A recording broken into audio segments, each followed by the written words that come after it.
Alright guys, welcome back to the channel. Today we're checking out when dive bombers sank aircraft carriers at Midway.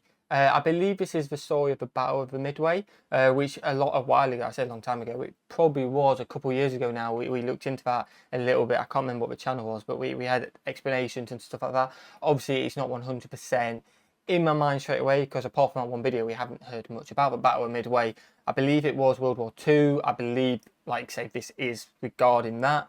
Me and Millie checked out this channel a couple of weeks ago. At least I believe it's his channel. It's the animation kind of stuff, which was really cool.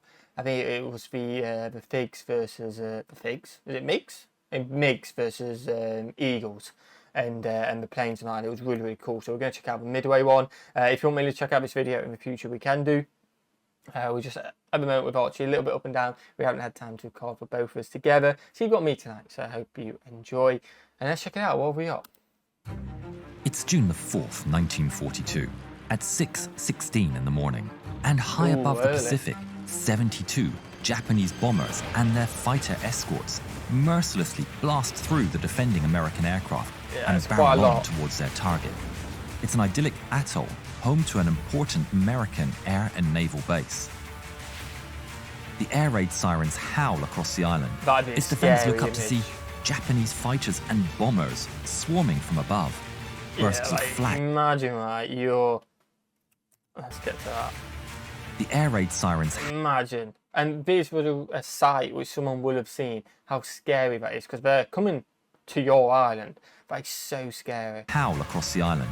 Its defenders look up to see Japanese fighters and bombers swarming from above. Bursts of flak blossom overhead, multiplying with each minute as the Americans rush to their stations and anti-aircraft guns open fire. Both sides know that the outcome of this battle will have far-reaching consequences. Okay. Today, the Japanese attack Midway. Bombs and bullets rain down on the island airbase. Tracers zip skywards and targets are decimated one by one. The power plant, the oil storage facility, the seaplane hangar, that ain't good. And then the hospital, alongside warehouses and the Marines command post. But the Americans put up a fierce resistance, bringing down at least 5 Japanese aircraft and damaging many more. Which, despite causing... I never said there were like 72 aircraft, but surely damaging 5 back then as well, when air defences weren't obviously nowhere near what they are today. That seems quite impressive. Great destruction. The Japanese failed to neutralise US air power, with the American runways remaining intact. Yeah, they failed. Oh, we got an ad. And it is quite late, so I'm not going to edit these out. So you're just going to have to sit with me for 5 seconds with the ads today. The cockpit of his SBD Dauntless dive bomber, Lieutenant Richard Halsey Best, looks out across the blue expanse of the Pacific Ocean. Okay. He's commanding a squadron of 15 Dauntless bombers. In another plane, Earl Gallagher commands another 15 aircraft. Oh, reinforcements coming. Both squadrons are part of a flight of 33 bombers, led by Lieutenant Commander McCluskey. Okay. Thanks in part to the cracking of Japanese naval codes, American commanders are aware of some of the Japanese operation to attack Midway. The only way to stop the Japanese is to find and destroy their most powerful assets, the aircraft carriers. Known as the Kido Butai, the Japanese aim is to use these carriers to neutralize and capture Midway. I tell you what, until we did these videos, I never realised how important aircraft carriers actually were. You just think of them as these big ships, but they are strategical and they are big. And then to use the island as a trap, luring in the last of the severely weakened American Pacific naval forces that have survived Pearl Harbor into a decisive battle. McCluskey leads the flight over the area he estimates Kido Butai to be, only to find an empty square of ocean. But that's not his only problem. He looks down at his controls to see his fuel levels are dangerously low. He presses on, determined that this flight will not be for nothing. He turns the formation to fly west, then to fly northwest, intending to conduct a standard box search. McCluskey grits his teeth, praying for a change in fortune. He spots a white streak in the ocean. The trail of the Japanese destroyer making at great speed. Its white wake paints an arrow in the blanket of the blue sea. I see them, boys. I finally see them. You'd think the carrier's with that. The ship is clearly trying to catch up to the Kido Butai. Best, McCluskey and Gallagher feel a surge of optimism, and McCluskey leads the flight north. As they draw closer and the dark shapes fade to the clear outlines of Japanese aircraft carriers, they know they found the Kido Butai. Yeah. But Best notices the impressive formation appears to be in some disarray. Far below its sea level, there are American planes already attacking the fleet. Oh, wow. It's Lem Massey's torpedo squadron from the Yorktown. Best soon realizes it's a conclusion of a disaster. The slow and vulnerable TBD Devastators are no match for the defending Japanese Zeros and countless anti-aircraft guns. The TBDs are cut down mercilessly, and what's left of them flies in disarray, with every man for himself. High above, McCluskey observes the 4 Japanese carriers. The southernmost and nearest is the giant Kaga. 2 miles ahead of it, and 5 to 7 miles to the right, is the Akagi, flagship of the Kido Butai's commander, Admiral Nagumo. 14 miles beyond them, it's the Hiryu. Another 6 miles beyond her is the Soryu. Although the Japanese defense is impressive, the box formation of the Kido Butai has completely disintegrated. Each ship is several miles away from the next, having maneuvered to avoid the American torpedo attack, crammed with planes, still being rearmed and unable to take off. Yeah, so we can't even McCluskey's take off, American so that's dive a bombers bonus. have the crucial element of surprise. Yeah. Not only that, but unknown to any in McCluskey's group, another dive bomber squadron from Yorktown has arrived on scene at the same time by pure chance. Both squadrons are unaware of each other's presence, and if they did attack the same ship, there could be mid-air collisions. Earl, you and I take the carrier on the left. Best, you take the carrier on the right. Yeah, if they're As both luck going would in have like it, that, McCluskey that's heads for the dangerous. Kaga and Akagi, while the other squadron head for the distant Soryu. I tell you what, it's Although the mad, Japanese- like, little things like that, the look of picking it is just in history now. Because like, imagine if they had picked it, whatever happens here could be a completely different outcome. But the fact that the decision was made to go for the other ones without knowing the other one's going for it, it's just little decisions which could have completely changed a lot of things. These are yet to spot the dive bombers. Another problem threatens to throw away the advantage of surprise. Wade, I'm taking the left hand. Let's show him what we've got. Best doesn't hear McCluskey's command. Neither party hears each other. Both Best and McCluskey now prepare to dive on Kaga. Best prepares his squadron. Oh, that's they not form good. an echelon, and the pilots prepare to dive by shifting to low blower and low prop pitch, opening their canopies in case they need to bail out. Okay. Oh wow, Best has no idea that right above him, McCluskey and Gallagher are doing exactly the same thing. Danger mounts as the 2 squadrons are now on a path for collision. Yeah, that Best ain't good. eases forward entering a dive. Just as McCluskey and Gallagher's swarm of Dauntless barrel down in front of him, missing a catastrophic collision with him and his squadron by mere yards. Best reels backwards, stunned by the pure luck of his survival. But there's no time for him to truly digest what's just Yeah, you got to happened. do the job. He assumes McCluskey and Gallagher have decided to jump his target. Thinking quickly, he closes his flaps and waggles his ailerons to try and signal to the rest of his squadron to abort. But Okay. he's too That's, late. 10 I'm of his gonna pilots. say, yeah, if you're already in like the dive to go down, you going left to right like that, surely ain't gonna, like, they ain't gonna spot that. They're focusing on the zone, aren't they? Try and signal to the rest of his squadron to abort. But he's too late. 10 of his pilots join the cascade of dive bombers. Only Best's 2 wingmen, Ed Kroger and Ensign Frederick Weber, are close enough to see his frantic signals and hold up. McCluskey, Earl Gallagher, and 25 other Dauntlesses hurtle towards the Kaga.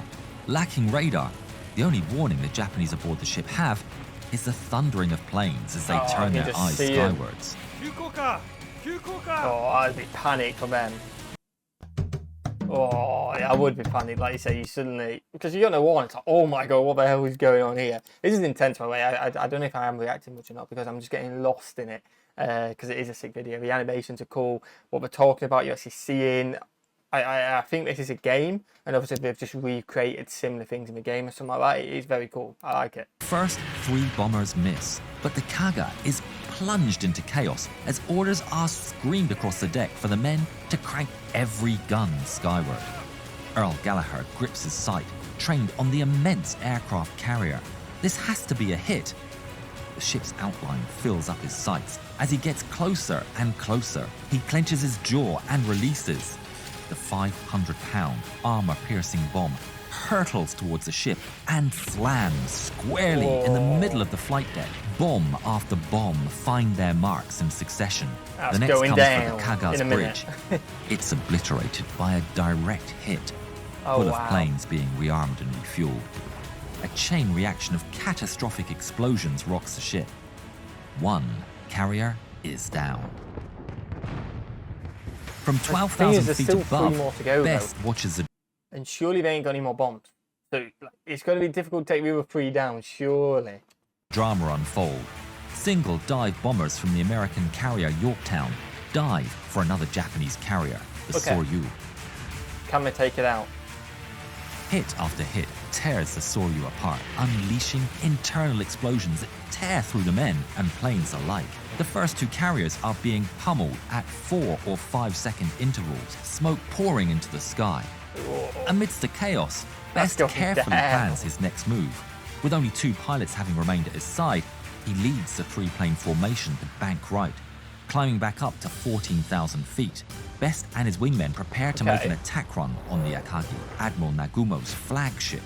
The Japanese are focused on the conflict at sea level, yet despite holding the advantage of surprise, Best is unsure of what he can do with just 3 planes. Yeah, he can't divide them to attack at different angles with such a small number, and the dire fuel situation means he can't maneuver for a bow-on attack. Best and his wingmen must hit the ship. I was literally just thinking that, because like the chaos of this must use a lot of fuel, and then suddenly you're climbing again, takes fuel, you're already low on fuel. Is there like there must be a marker at some point where it's like, once I hit that, I have to turn around, no matter what, because I ain't making it back. There's got to be, surely. It's relatively narrow, 100-foot width, rather than its 850-foot length. Even a small miscalculation could leave the bombs missing the hull. Yeah, it's hard. Memories of Pearl Harbor fresh in his mind. Best is determined to give the Japanese a taste of their own medicine. He makes a decision. Let's get them, boys. On his signal, the planes open their flaps and ease into a long dive. They're going for it. It was a calm and placid morning, he would later recall, thinking that it just felt like a regular individual battle practice drill. As they near the ship, Best puts his bomb sight into the middle of the Akagi's flight deck. He watches 1-0 fighter taxi and take off from the ship. He's determined to make it the last. Bombs soar towards the aircraft carrier as one bomb hits the bow, the other near the stern. At 15,000 feet, Best wrenches the release lever and his bomb lands square in the middle of the flight deck. Oh no, my head just died. That would be intense. My head just died. I got millions here. Yeah, that was intense. But the image showed that 2 of them missing. So now I'm a little bit confused. Because 2 of them definitely missed. Yeah. A little bit confused. Can I still hear this? I can. As the plane... yeah, 2 of them were missing and the 3rd one hit. But you said to the bow and that, so I assume that was part of the plane. Yeah, let us know in the comments. Did the first 2 miss and it was just close and then the 3rd one hit, or did the first 2 do glancing blows and then the 3rd one hit? I don't know the terms, so I wasn't 100% sure. In the middle of the flight deck. As the plane levels, he can't resist to look back. A chain of explosions rocks the ship, igniting a flood of aviation fuel from carts and wrecked planes. Under most circumstances, a big carrier like this could be expected to absorb 4 or 5 bomb hits and still function. But Best's one bomb has just hit in the right place at the right moment. The Akagi has been obliterated. Yes, again, that's just what I was talking about before. If I didn't hit him at the exact place, does that potentially change a lot of outcomes in the future? You don't know. It is mad how like that hit in the exact same place as cause. Do you know what I mean? I think you get what I'm trying to say, but it is mad. It's just mind-blowing. Descended to low altitude, Best and his 2 wingmen zip through the carnage of Zero fighters who continue to target the hapless Devastator torpedo bombers. Best resists the urge to dogfight. His job is to bomb the aircraft carriers. As Best turns for home, leaving the devastated Kido Butai behind him, he spots a black shape looming on the horizon. His heart races and he speeds for home as fast as he can. Okay. Touching down on the Enterprise, Best sprints to the flag bridge to find Rear Admiral Raymond Spruance, commander of the American task Was that force. before? On his way, he comes face to face with McCluskey, who's just landed. Best notices that blood is running down McCluskey's arm and dripping onto the deck. McCluskey has parts of 5 bullets in his arm and shoulder, and before he can hear Best's news, he's rushed off to the sickbay. Best makes it to the bridge and quickly makes his case to Admiral Spruance. There are 3 carriers aflame and burning, but there's a 4th one up to the north. Permission to Yeah, rearm he's and seen take the off 4th right one. away, sir? No, wait for the orders. We will get them. Yes, sir. But Best has to wait several hours before he can take off again. At Okay. 2:45 p.m., a report comes in. Admiral, we have their position. 1 carrier, Best 2 already had the battleships, position, but- 3 heavy cruisers, 4 destroyers, course north, speed 20 knots. The enemy ships bear 278 degrees from Task Force 16. The Americans immediately scramble what they have. The force is a shadow of its former self. Just Yeah, a 27 lot of losses, SBDs were available. unfortunately. With McCluskey staying behind due to his injuries, Gallagher is now in charge, leading Okay. 6 SBDs, with Best leading 4, and Lieutenant Dave Shumway in charge of 14 from Yorktown. Oh wow, he's got a lot. Okay. Now it's 5 o'clock in the evening. They spot what remains of the Kiru Butai on the darkening horizon. Gallagher orders Shumway. Shumway, you take the battleships. Roger that. How am I already underwater? Is it so intense? Why do we keep getting ants? Why do we keep getting them? I'm so intense. And Best's 10 aircraft to take out the Hiryu, the last of the carriers. Although the Japanese have Zeros patrolling at altitude, it's only as Gallagher eases forward and plunges into a dive that they discover the Americans. Yeah, it's For a too late second for time them, today, probably. the Japanese are caught by surprise. Yeah, and they're panicking. Yet, the Hiryu's guns put up an impressive resistance. Oh, Gallagher watches the okay. fire They were from quick. the anti-aircraft's muzzles light up both sides of the carrier as he fixes his bomb sight. But just as he commits to his dive angle, the Hiryu turns sharply. She's surprisingly agile for a big ship. Yeah, you wouldn't It think catches they'd be able Gallagher to turn off guard. quickly. He's already committed to the dive. He attempts to compensate by pulling up as he releases a bomb. The bomb misses astern, and Oh, Gallagher that was a good wrenches his manoeuvre back, by the aircraft pulling carrier. out the hard G's. After witnessing the next 2 bombs, his back, pulling. The bomb misses astern, and Gallagher wrenches his back, pulling out of the. For my head, I thought maybe he said broke his back. I was like, oh my days, because obviously G's are intense. Okay. Hard I imagine it Gs. hurt though. After witnessing the next 2 bombs also miss the ship, Shumway decides to forget about the battleships and leads his squadron against the carrier.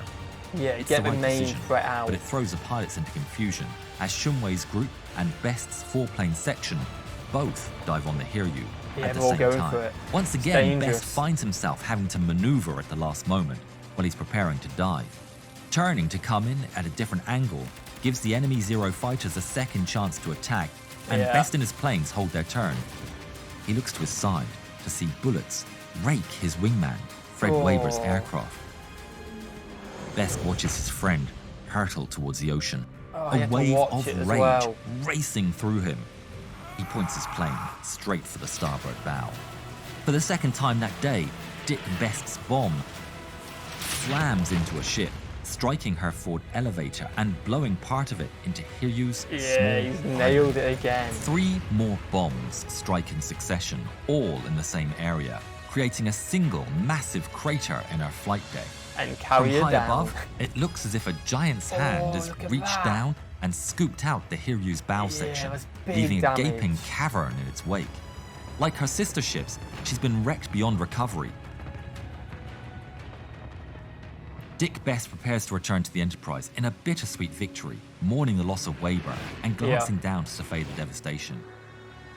In just a day, the Battle of Midway had been won. Wow. I mean, go and check out this channel because the animation art is honestly incredible. Really, really enjoying it. I don't know if it's a game, if it's animation, or I don't know what it is. Please let me know in the comments. But it is, the way they do it is absolutely incredible. Respect to anyone who's in the military, who's been in the military in the past and all that, because again, it just highlights there's a lot of losses, even in victories, and it is super, super scary. But people do it, so like, I can make these videos, obviously not just so I can make these videos, but so people can walk free. You can have obviously day-to-day stresses, but not the stresses of war and stuff like that on your doorstep every single day. So thank you so much, you absolute legends. Hopefully you guys having a fantastic day. Yeah, let us know if you want me to check this out in the comments below, and we'll see you legends in the next one. Peace.